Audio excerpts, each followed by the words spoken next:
If you notice water starting to back up while washing dishes, it's a clear sign that your drain is likely clogged. This common issue often arises for those who aren't careful or don't take basic precautions. Most clogs are caused by a buildup of fat in the pipes. When we rinse fat down the drain, it's in liquid form, but as it cools, it congeals and blocks the pipes.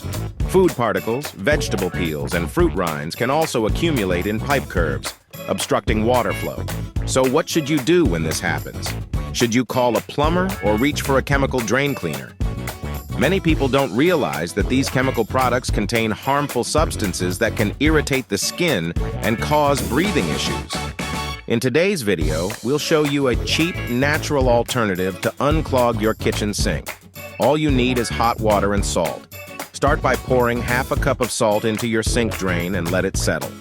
Then, boil 2 liters of water and pour it slowly down the drain once it's bubbling.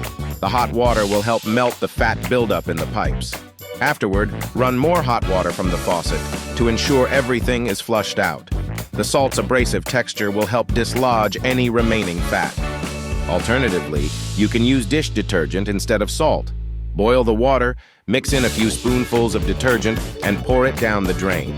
The soapy water will dissolve any remaining fat, leaving your pipes clean and clear.